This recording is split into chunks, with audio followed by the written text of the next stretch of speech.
போட்டித் தேர்வுக்கு படித்து கொண்டிருக்கும் மாணவர்கள் அனைவருக்கும் கணியன் குழுமம் சார்பாக வணக்கம். இப்போ நம்ம என்ன பார்க்க போகிறோம் அப்படின்னா, இப்போ குரூப் 2 மெயின்ஸ் அடுத்து வரப்போகுது. அதில் என்ன அப்படின்னா நியூஸ் பேப்பர் அடிப்படையில் அதாவது அந்த மெயின்ஸோட கொஸ்டின் நியூஸ் பேப்பர் அடிப்படையில் தான் இருக்கும். 1 இயர் கரண்ட் அஃபேர்ஸ் படிக்கிறவங்க அதில் அந்த 1 இயர் கரண்ட் அஃபேர்ஸ் எடுத்து நோட்ஸ் எடுக்கிறவங்களுக்கு அது ரொம்ப யூஸ்ஃபுல்லாக இருக்கும்.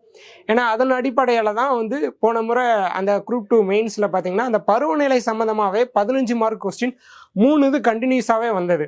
அப்போ அந்த நியூஸ் பேப்பர் அப்டேட் என்ன அப்படின்னா பருவநிலையை பற்றி அப்படியே அப்டேட் பண்ணிக்கிட்டே வர்றாங்க. அப்போ அந்த நியூஸ் பேப்பர் பார்த்தவங்க என்ன அப்படின்னா அதில் பெஸ்ட்டாக பெர்ஃபார்மன்ஸ் கொடுத்துருப்பாங்க. அதன் அடிப்படையில் தான் இப்போ நம்ம எடுத்துருக்கிறோம். இப்போ என்னென்னா இப்போ நதிநீர் பிரச்சனை ஒரு முக்கியமாக ஒரு பிரச்சனையாக போயிட்டுருக்கு. அந்த நதிகளில் இணைச்சிட்டோம் அப்படின்னா அதனால் என்னன்னா இந்த காவிரி நதிநீர் பங்கீடு இந்த பிரச்சனை வராது அப்படிங்கிற ஒரு கான்செப்டில் இதை நம்ம எடுத்துருக்கிறோம். அது என்னென்னா அப்படின்னு சொல்லிட்டு ஒன்று பார்க்கலாம். சரிங்களா? ஃபஸ்ட்டு என்ன அப்படின்னா இதை எப்படின்னா இது ஒரு 15 மார்க்கு அந்த அடிப்படையில் எடுத்துருக்கிறோம். இதை நீங்கள் 6 மார்க்குக்கும் யூஸ் பண்ணலாம், 12 மார்க்குக்கும் யூஸ் பண்ணிக்கிடலாம். சரிங்களா? இப்போ இது 15 மார்க் கான்செப்ட். எப்படின்னா இப்போ என்னன்னா நதிகள் இணைப்பு காலத்தின் முக்கியத்துவம். நதிகள் இணைக்கிறதுனால பிற்காலத்தில் பின்னாடி இதனோட பிரச்சனைகளை எப்படி சால்வ் பண்ணலாம் அப்படிங்கிற ஒரு கான்செப்டில் எடுத்துருக்கிறோம். ஃபஸ்ட்டு பார்த்தோம்னா இப்படி தான் ஆரம்பிக்கணும். ஒரு கட்டுரை 15 மார்க் கொஸ்டின் அப்படின்னாலே எப்படின்னா இந்த மாதிரி கட்டுரை வடிவில் தான் ஆரம்பிக்கணும். ஃபஸ்ட் என்னென்னா அந்த முன்னுரைன்னு சொல்லிட்டு போட்டுக்கிட்டு என்ன அப்படின்னா நம்ம சொந்த நடையில் எழுதணும். என்ன அப்படின்னா இந்த பொங்கல் விழா எப்படி ஆண்டுதோறும் வருகிறதோ அதே போல் தமிழ்நாட்டில் ஆண்டுதோறும் இந்த காவிரி நதிநீர் பிரச்சனை தவறாமல் வருகிறது. தற்போது அது அந்த பிரச்சனை செயல்பாட்டில் தான் இருக்குது. அதுதான் அப்போது இந்த பிரச்சனையை சால்வ் பண்ணுறதுக்கு என்ன ஐடியா அப்படின்னு சொல்லி பார்த்தோம் அப்படின்னா இந்த காவிரி நதிநீர் பிரச்சனைக்கு அந்த நதிகள் இணைப்பு ஒரு தீர்வாக அமையும் அப்படின்னு சொல்லிக்கிற ஒரு கான்செப்ட். அப்போ அதை பற்றி நம்ம பார்க்கலாம். அப்போ பாருங்க, இந்த காவிரி கர்நாடகாவில் தான் என்ன அப்படின்னா கர்நாடகாவில் தான் உற்பத்தி ஆகுது. காவிரி அந்த காவிரி நதி கர்நாடகாவில் தான் உற்பத்தி ஆகிறது. ஆனால் அந்த நீரை வைத்து பல ஆண்டுகளாக நெல் சாகுபடி செய்வது நம்ம தமிழக விவசாயிகள் தான். தமிழக அந்த நெல் உற்பத்தியில் ஒரு பங்கு காவிரி படுகையில் தான் நடக்கிறது.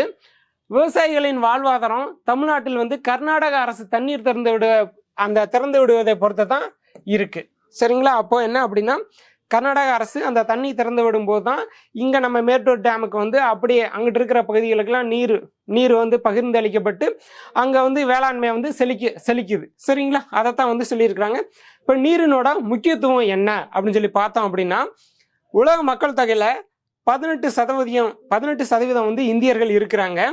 ஆனால் கிடைக்கும் நீரினோட அளவு எவ்வளவு அப்படின்னா 4% தான் அப்படின்றாங்க. இந்தியாவிற்கு கிடைக்கும் நீர் 4% தான் அப்படின்றாங்க. இந்தியாவின் சராசரியாக ஒருவருக்கு 1500 கியூபிக் மீட்டர் தண்ணி மட்டும்தான் தேவை அப்படின்றாங்க. ஆகவே தண்ணீரை சேமித்து வைப்பது செலவழிப்பது போன்றவற்றில் எச்சரிக்கையாக இருக்க வேண்டும் அப்படின்னு சொல்லி சொல்றாங்க. நம் நாட்டில் மழை மூலம் ஒரு ஆண்டில் கிடைப்பது 72,000 டிஎம்சி நீர். ஆனால் அதில் 35% தான் நம்ம பயன்படுத்துகிறோம். மீதி நீர் கடலுக்கு சென்று விரயமாகுது. அப்போ அதில் இந்த பேரிடர் மற்றும் வறட்சி அப்படின்னு சொல்லி பார்த்தோம் அப்படின்னா இந்தியாவை பொறுத்தவரை வெள்ளத்தில் சில மாநிலங்களும் வறட்சியில் சில மாநிலங்களும் பாதிக்கப்படுகின்றன. இவை இரண்டையும் தடுக்க வேண்டும் என்றால் நம் நாட்டில் உள்ள அனைத்து ஆறுகளையும் ஒன்றாக இணைக்க வேண்டும். அதன் மூலம் ஏரிகளுக்கு நீர் வரத்து அதிகரிக்கும். இதனால் கடலுக்கு போகும் நீரின் அளவு குறையும் அப்படின்றாங்க. இந்த பேரிடர் அப்படின்னு சொல்லி பார்த்தோம் அப்படின்னா இப்போ நம்ம கேரளா வயநாடுல ஒரு பேரிடர் ஏற்பட்டுச்சு பார்த்தீங்களா? ஆமாம், அதெல்லாம் நிறையா மனித உயிர்களை அந்த இயற்கை காவு வாங்கிடுச்சு அப்படின்னு தான் சொல்லலாம். சரிங்களா? இப்போ நதிநீர் பங்கீடு அப்படின்னு சொல்லி பார்த்தோம் அப்படின்னா இங்கே பாருங்களேன், நம்ம நாட்டை நம்ம இந்தியாவை விட்டுருங்க, வெளிநாடுகளில் எப்படி பண்ணுறாங்க அப்படின்னு சொல்லி பார்த்தோம் அப்படின்னா நைல் நதியை பங்கிட்டு கொள்வதில் எகிப்து, எத்தியோப்பியா, சூடான் அவர்களுக்குள்ள இன்று வரை எந்த பிரச்சனையும் இல்லை அப்படின்றாங்க. பரம்பரை எதிரிகளான அந்த இஸ்ரேலு, பாலஸ்தீனம் நாடுகள் கூட நியாயமான முறையில் அந்த நதி நீரை என்ன பண்ணால் அந்த பங்கிட்டு கொள்கிறாங்க. இந்தியா நம்ம இந்தியா எடுத்துக்கங்க. இந்தியா கூட பாகிஸ்தானுடன் அந்த சுமூகமான முறையில் வந்து அந்த பஞ்சாப் சிந்து அந்த நதிகளை வந்து பகிர்ந்து கொள்கிறது. ஆனால் உள்நாட்டில் மாநிலங்களுக்கு இடையே வந்து தண்ணீரை பகிர்ந்து கொள்வதை வந்து தொடர் பிரச்சனையாக நம்ம வந்து எதிர்கொள்ள வேண்டியதாக இருக்குது அப்படின்றாங்க.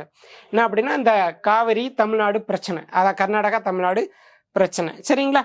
இப்போ இது என்ன அப்படின்னா இயற்கைக்கு எதிராக எந்த அதிகாரமும் செல்லுபடி ஆகாது அப்படின்றாங்க. அதை பற்றி பார்க்கலாம்.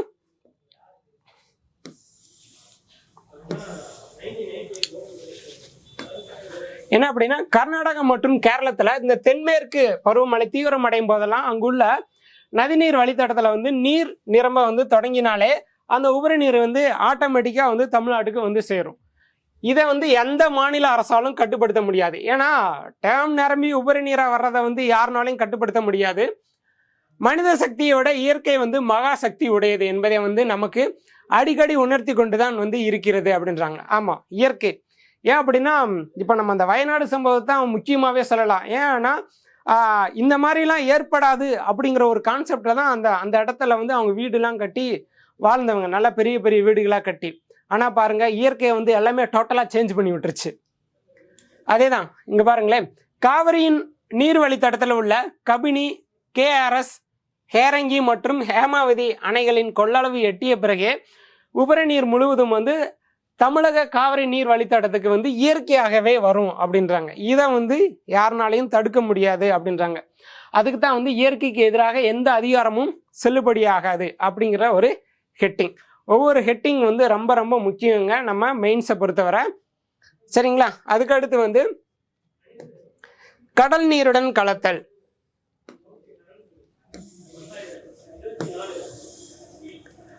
பருவமழை காரணமாக கர்நாடக அணையிலிருந்து முதலில் வந்து உபரி நீர் வந்து வினாடிக்கு 40,792 கண்ணாடியாக தமிழ்நாட்டுக்கு வந்து வர தொடங்கியது. அது அடுத்த சில நாட்களில் வந்து வினாடிக்கு 1,50,000 கண்ணாடி என்று வந்து அதிகரித்தது.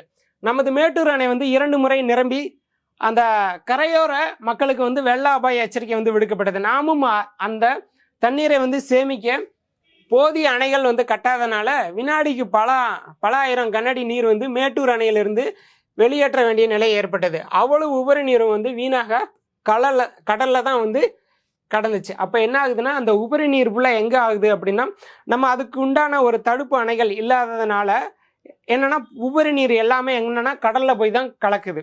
அப்போ என்னன்னா அந்த உபரி நீர்கள் வரதை வந்து இந்த ஏரி குளங்களை வந்து நம்ம தூர்வாரி அங்கே வந்து கொஞ்சம் கொஞ்சமாக சேவ் பண்ணி வச்சோம் அப்படின்னா அங்கே இருக்கிற அந்த கிராமங்கள் அந்த சுத்துப்பத்து அந்த வேளாண்மை பகுதிகள்லாம் செழிப்படையும் இல்லையா? அதைத்தான் வந்து சொல்கிறாங்க. ஓகேங்களா? அதுக்கடுத்து வந்து நதிகள் இணைப்பு அப்படிங்கிற ஒரு கெட்டிங் பார்த்தோம் அப்படின்னா இதற்கு ஒரே தீர்வு என்ன அப்படின்னா நதிகள் இணைப்பு தான்.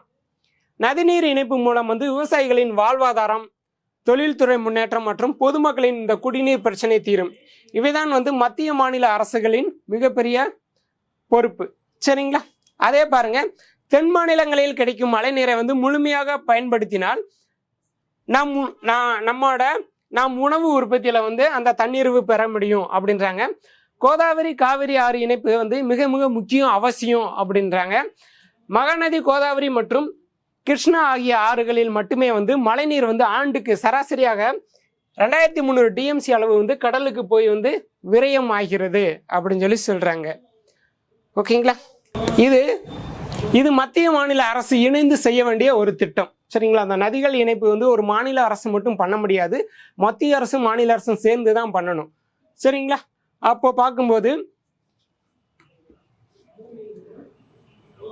அப்போ என்னன்னா அதான் மாநிலங்களில் மாநில அரசு மற்றும் அந்த மக்களிடம் தான் நதிகள் இணைப்பு பற்றி புரிதலையும் விழிப்புணர்வையும் வந்து ஏற்படுத்த வேண்டும். அப்போதுதான் அது சாத்தியம்ன்றாங்க. அரசியல் காரணங்களை தாண்டி மத்திய அரசு அதை செயல்படுத்த நினைத்தாலும் மாநில அரசுகளின் ஒத்துழைப்பு வந்து நதிகள் இணைப்புக்கு ரொம்ப ரொம்ப முக்கியம் அப்படின்றாங்க. கோதாவரி காவிரி இணைப்பு பற்றி நீண்ட நாட்களாக நம்ம பேசிக்கிட்டு இருக்கோம், ஆனால் இதுவரை வந்து செயல்படுத்த முடியல. ரைட்டுங்களா? இன்னும் செயல்படுத்த முடியல. அதை அடுத்து பார்த்தீங்களா, அடுத்து ஒரு ஹெட்டிங் என்ன அப்படின்னு சொல்லி பார்த்தோம்னா ஏரி குளம் ஆக்கிரமிப்பு. அதான் ஏரி குளம் வந்து ஆக்கிரமிப்பு அப்படின்னு சொல்லி பார்த்தோம் அப்படின்னா அதே சமயம் வந்து இந்த தமிழ்நாடு வந்து இயற்கையாகவே வந்து எப்படி இருக்கு அப்படின்னா ஏரி குளங்கள் நிறைந்த மாநிலம். தமிழ்நாட்டில் வந்து 42,000 ஏரிகள் இருந்தன. இப்போ அது வந்து 39,000 ஏரிகளாக அது வந்து சுருங்கிருச்சு. என்ன அப்படின்னா ஒரு 3000 ஏரிகளை வந்து ஆக்கிரமிப்பாளர்கள் வந்து ஆக்கிரமிப்பு செஞ்சுட்டாங்க. அடுத்து இதனோட எண்டு பாயிண்ட் பார்த்தோம் அப்படின்னா முடிவுரை. அதான் ஃபர்ஸ்ட் என்ன அப்படின்னா இது கட்டுரை வடிவில் எழுதும்போது எப்படின்னா முன்னுரை போடணும், அந்த சப்கட்டிங் வந்து கொடுத்துக்கிட்டே வரணும். நம்ம அந்த சப்கட்டிங்க்கு வந்து அப்படி பார்த்துக்கிட்டே அது சம்மந்தமாக இருக்குதா, அந்த ஹெட்டிங் வந்து அதுக்குள்ளே இருக்கிற மாதிரியே வைக்கணும். அது போல தான் அப்போ எண்டில் வந்து முடிவுரைன்னு சொல்லி கொடுக்கணும். கட்டுரை வடிவில் கேட்டால் இந்த மாதிரி தான் பண்ணணும்.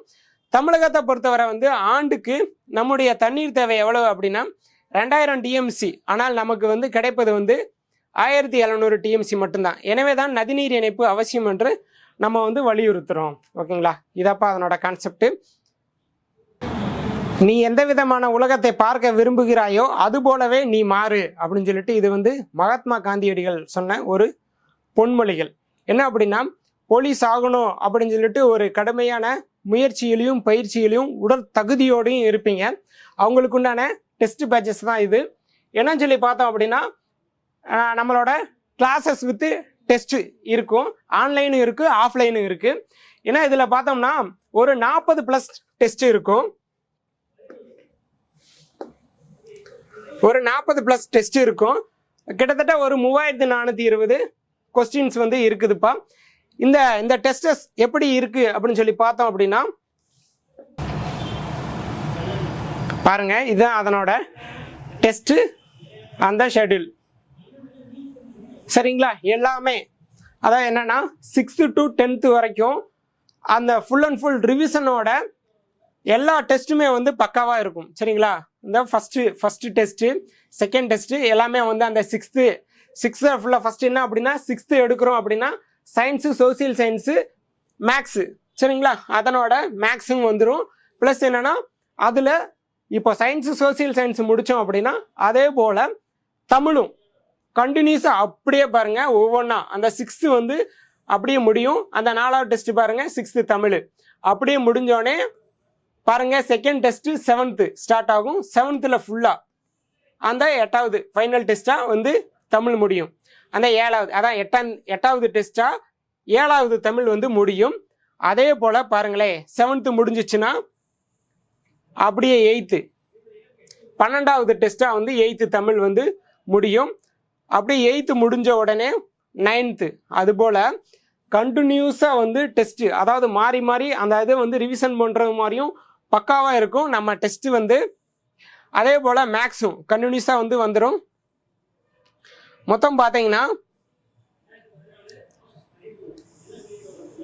இது பார்த்தீங்கன்னா இது 36லேருந்து 40 வரைக்கும் ஃபுல் டெஸ்ட்டு.